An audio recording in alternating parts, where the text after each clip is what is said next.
Buenas tardes, profesor y compañeros. Mi nombre es Jennifer Mendoza y el día de hoy voy a presentar un caso clínico complejo que integra tanto aspectos médicos y nutricionales. Se trata de un paciente de 73 años que ingresa por neumonía aspirativa. El enfoque será explicar el contexto clínico, su estado nutricional, los cálculos energéticos y el soporte nutricional brindado. Como les mencionaba, este caso clínico es sobre un paciente de 73 años que ingresa en planta de hospitalización por un cuadro de neumonía aspirativa. Aquí la neumonía aspirativa se separa en dos secciones, en microaspiraciones y en macroaspiraciones. Las microaspiraciones son pequeñas cantidades de contenido que entran a los pulmones como gotas de saliva o secreciones orales. Esto ocurre en todas las personas, especialmente cuando dormimos. Sin embargo, en personas sanas, estas microaspiraciones no causan daño, porque el sistema inmune y mecanismos como la tos o el movimiento de los cilios bronquiales las eliminan rápidamente.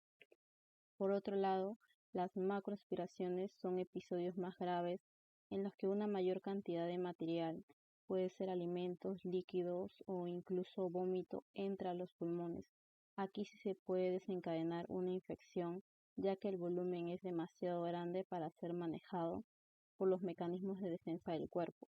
Esto es lo que causa la neumonía aspirativa, una condición muy peligrosa, especialmente en pacientes con problemas para tragar, como ocurre en este caso clínico. Entonces, ¿qué es la neumonía aspirativa? La neumonía aspirativa es una infección pulmonar que se produce cuando se inhalan materiales como alimentos, líquidos, saliva o vómito hacia los pulmones. Esto ocurre por la alteración de los reflejos de la deglución y tos, los cuales normalmente nos protegen contra la aspiración. Esto quiere decir que los pulmones tendrán presencia de líquidos o secreciones. Ahora voy a explicar cómo nuestro cuerpo elimina lo que accidentalmente inhalamos o aspiramos y por qué estos mecanismos son tan importantes para evitar infecciones como la neumonía aspirativa. Primero tenemos un mecanismo llamado clearing ciliar.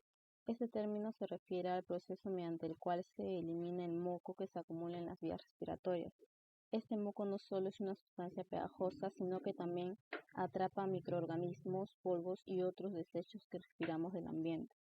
El moco es movido hacia el exterior por los cilios, que son como pequeños pelitos microscópicos que recubren las vías respiratorias. Los cilios se mueven de forma coordinada como una ola empujando el moco hacia la garganta para que nosotros podamos tragarlo o expulsarlo con la tos. Cuando el cuerpo no puede eliminar lo que se ha aspirado, ya sea porque los cilios no funcionan bien, porque hay exceso de secreciones o porque no se puede toser, ese material puede llegar a los alvéolos pulmonares y si ese material lleva bacterias puede causar una infección pulmonar, lo que conocemos como una neumonía aspirativa. Entonces, ¿cómo se produce o cómo ocurre esta aspiración? Ya sabemos que tenemos el esófago y delante del esófago tenemos a la tráquea. La tráquea es anterior al esófago y el esófago es posterior a la tráquea. Aquí estamos viendo al paciente de forma lateral. Tenemos el esófago, la tráquea y los bronquios, tanto el derecho como el izquierdo.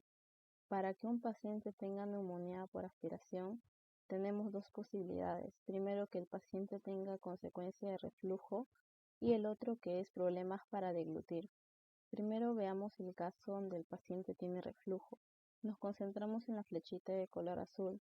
La comida que esté en el estómago se va a regresar por el esófago y este entrará por la tráquea. En los pacientes con problemas para deglutir, en este caso, nos concentramos en la flecha de color morado. La comida que el paciente tenga en la cavidad oral va a ir directamente a la tráquea en lugar de irse por el esófago. En el primer caso tenemos el contenido gástrico que entra por la tráquea y en el segundo es el contenido oral. Cuando cualquiera de estos dos contenidos entra por la tráquea, este entrará por cualquiera de los dos bronquios, en el derecho o en el izquierdo, pero es mucho más probable que se vaya directo al bronquio derecho, ya que este tiene mayor diámetro, o sea que es mucho más grande y se encuentra más vertical. En cambio, el bronquio izquierdo es de menor diámetro y presenta una inclinación. Es por ello que es mucho más probable que el contenido termine en el pulmón derecho. Con esto también irían las bacterias que se encuentran en la cavidad oral. como la fusobacteria, bacteroides o el pectococo. Como complicación de estas neumonías por aspiración, vamos a tener la formación de los abscesos. Las personas que tienen más predisposición a tener esta enfermedad son las que presentan ACV, consumen demasiado alcohol, se encuentran en coma o tienen problemas neurológicos. Uno de los exámenes más importantes para diagnosticar la neumonía aspirativa es la radiografía de tórax. Esta herramienta de imagen nos permite observar directamente los pulmones y detectar signos de infección causados por la aspiración de alimentos, líquidos o secreciones. ¿Qué se busca en una radiografía de tórax? En pacientes con sospecha de neumonía aspirativa, la radiografía puede mostrar infiltrados pulmonares, es decir, zonas más blancas o densas que indican la presencia de líquido, pus o inflamación en los pulmones. Aquí hay un ejemplo de una radiografía de tórax, que es uno de los exámenes que se realiza para detectar la neumonía. Vemos dos aparentes focos de condensación, uno en la parte inferior y el otro en la parte superior del pulmón izquierdo. En esta otra imagen tenemos un escáner de tórax donde vemos claramente una anormalidad en el pulmón izquierdo. Otro examen importante para evaluar el trastorno deglutorio en pacientes con sospecha de aspiración es la videofluoroscopía de la deglución. ¿Qué es? Esta es una prueba dinámica que funciona como una radiografía en vivo. Permite ver en tiempo real cómo el paciente traga diferentes tipos de alimentos o líquidos mezclados con un contraste que se llama sulfato de bario, mientras se graba todo el recorrido desde la boca hasta el esófago. Esto permite ver exactamente si el paciente está aspirando el contenido, en qué momento ocurre y qué tipo de consistencia causa más problemas en el paciente.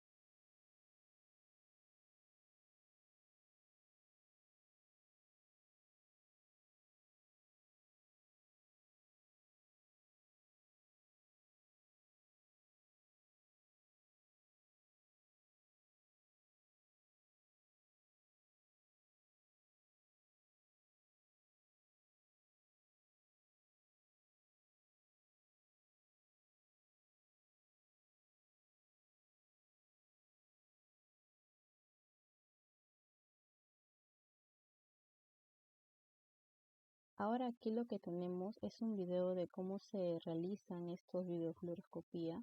Este paciente en este caso presenta una neumonía aspirativa, ya que le están brindando 5 mililitros de miel y se observa que el paciente presenta una aspiración.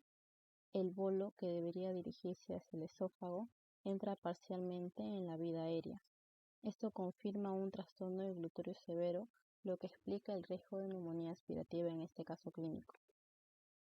Continuando con el caso clínico, nos menciona que se realiza entonces un screening nutricional en el que se observa un estado de desnutrición severa proteico-calórica asociado a la intervención del tubo digestivo en 2014 por un carcinoma gástrico sufrido por la paciente. ¿Qué es un carcinoma gástrico? Carcinoma es un tipo de cáncer que se forma en las células que recubren los órganos internos y gástrico que afecta al estómago. Entonces, un carcinoma gástrico es un cáncer del estómago que se origina en el revestimiento interno del mismo. Tipos de gastrectomía. La gastrectomía subtotal o distal. Aquí se extirpa la parte interior del estómago. La parte superior del estómago es lo que queda, lo que se conserva. ¿A dónde se conecta? Lo que queda del estómago se conecta al intestino delgado, bien el duodeno o el yeyuno. ¿Cuáles son las complicaciones?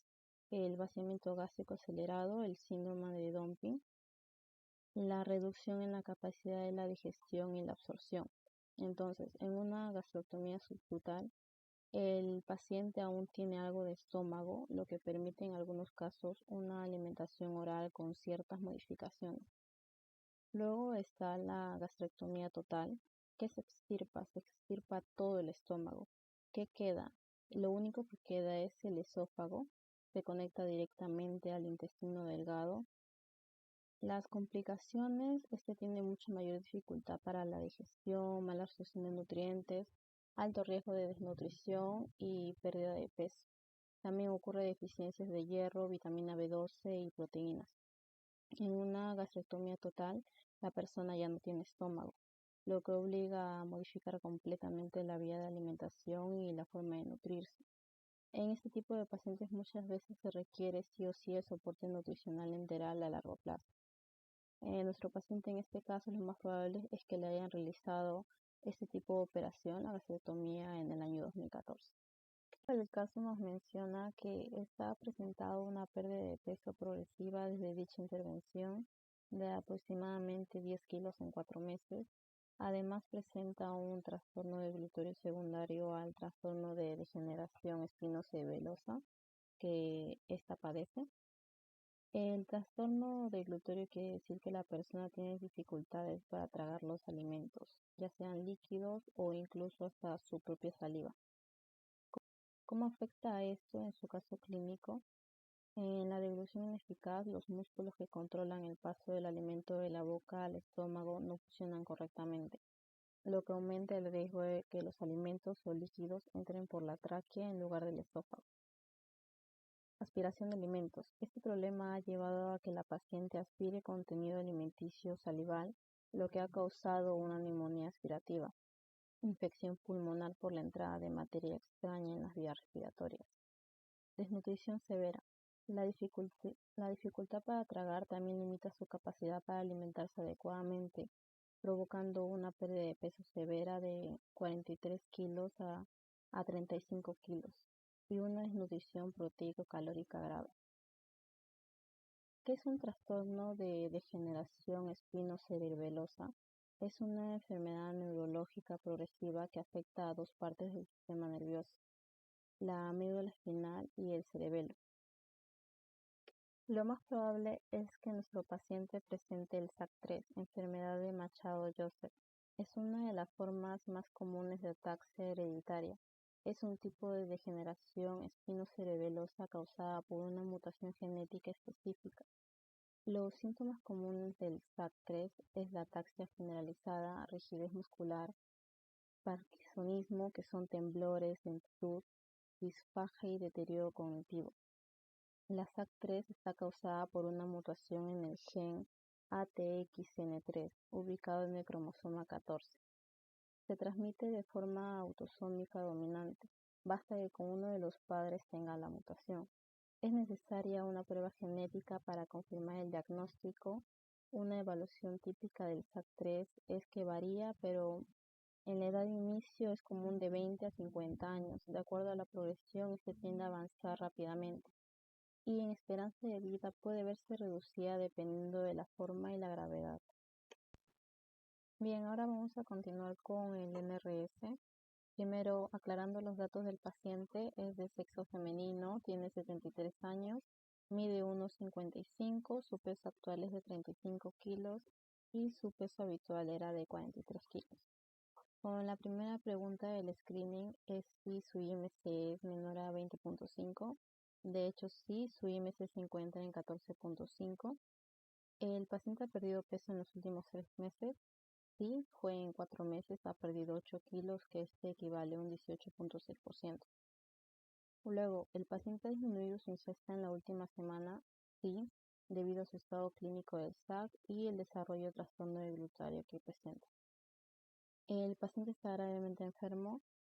Sí, ya que ha perdido peso severamente, su ingesta está reducida, presenta neumonía aspirativa más patología neurológica. Continuando con el BGS, la valoración global subjetiva.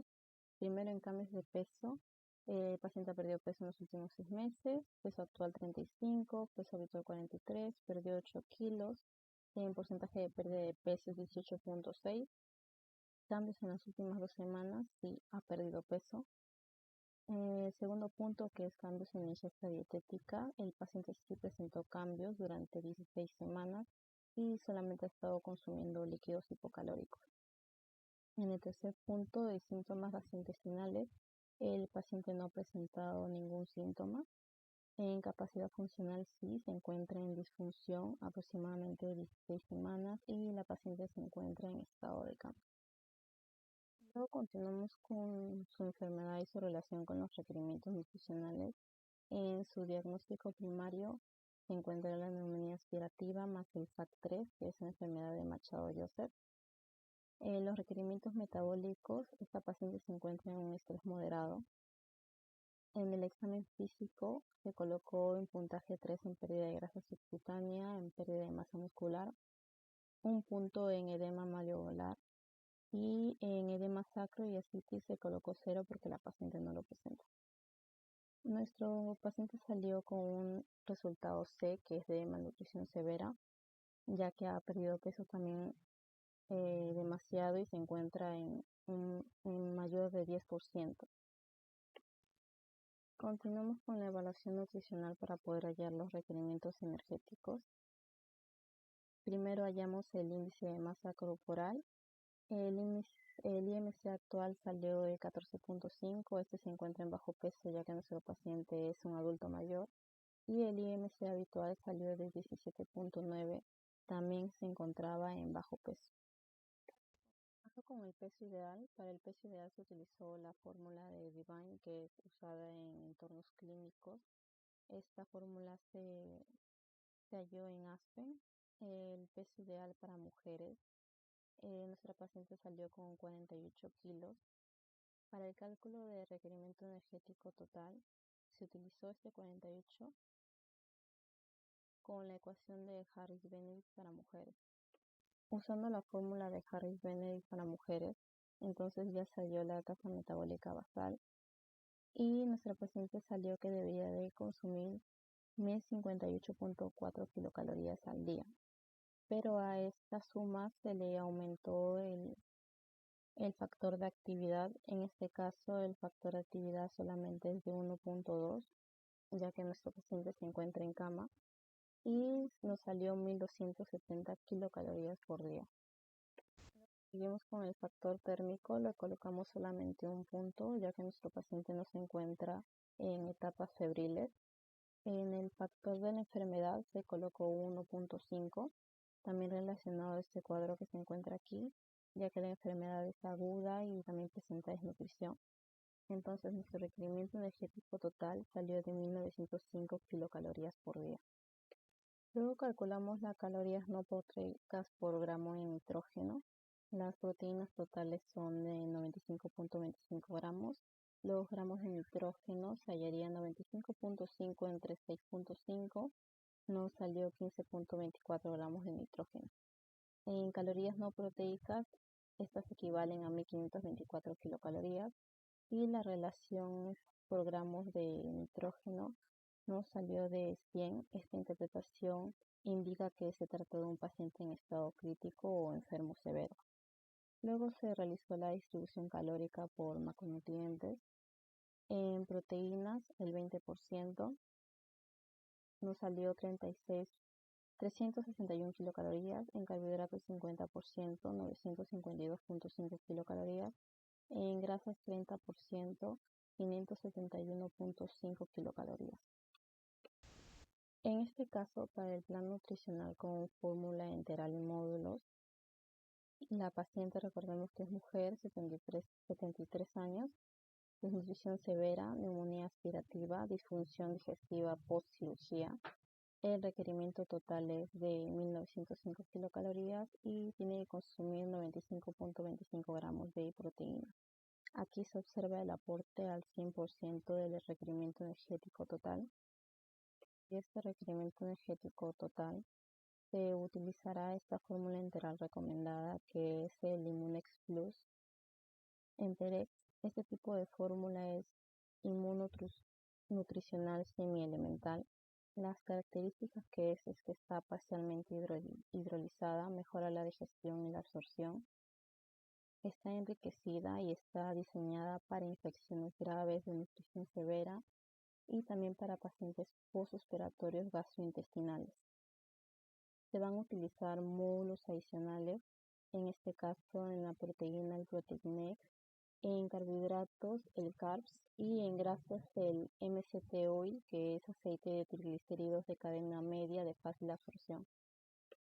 En esta diapositiva se muestran los 3 módulos usados, también el precio de cada uno de ellos, el precio del Immunex, y también se menciona que se brindará solamente el 70% del requerimiento energético total. previamente después de haber hallado el 100%. Aquí se observa el cuadro de lo último que se le dará a la paciente. En este caso serían 1333.5 kilocalorías al día. Por último, ¿qué vía de nutrición integral se escogería? En este caso, para nuestra paciente sería una yeyunostomía, ya que es más estable y apropiada para una nutrición prolongada a largo plazo. No recuperará la coordinación muscular, el trastorno de deglución, es por lo cual que la yeyunostomía es la más indicada para ella. Como extra se brindará un video que ayudará a entender mucho más acerca de la neumonía aspirativa y también cómo se realizan las pruebas de deglución. Hola, el otro día estuve leyendo una noticia sobre neumonía por aspiración. ¿Tú sabes qué es? Sí, acompáñame y te mostraré qué es esta condición y cómo se le puede dar un cuidado a una persona con riesgo de padecer. ¿Qué es la neumonía por aspiración? La neumonía por aspiración es una infección a los pulmones causada por la inhalación de alimentos, líquidos o contenidos del estómago, intestino, esófago o garganta. Este contenido, al ser inhalado, pasa por las cuerdas vocales y la tráquea hacia los pulmones. Las personas que están en mayor riesgo de sufrir esta infección de esta manera son personas mayores, personas debilitadas, personas con dificultades para tragar, entre otras. El síntoma más frecuente que indica que se está generando una inhalación al consumir alimentos es la tos al tragar, molestias en el pecho y problemas para respirar. En primer lugar, es muy importante asegurar que la persona en riesgo esté en una posición correcta al alimentarse, puesto que esto es esencial para prevenir la neumonía por aspiración. Centrar a la persona en una posición vertical, preferiblemente a 90 grados, puede ayudar a reducir el riesgo de que los alimentos o líquidos se desvíen hacia las vías respiratorias. Esto permite que la gravedad ayude a mantener el camino correcto de los alimentos. Otro punto muy importante es el tiempo transcurrido desde que se alimenta a la persona hasta acostarlo. Después de la alimentación, es recomendable mantenerlo en la posición vertical mencionada durante al menos 30 minutos antes de acostarlo. Esto ayuda a asegurar que los alimentos hayan tenido tiempo suficiente para moverse hacia el estómago, reduciendo así el riesgo de vómito o inhalación de la comida durante el sueño. Finalmente, si la persona tiene problemas para tragar de manera segura, el médico o un profesional de la salud puede recomendar una alimentación más espesa. Esto puede ayudar a que los alimentos sean más fáciles de tragar y menos expuestos a entrar a las vías respiratorias. Estos alimentos pesados pueden ser recetados y supervisados por un profesional de la salud. Pero, ¿hay algunas precauciones que podemos tomar en los cuidados del día a día?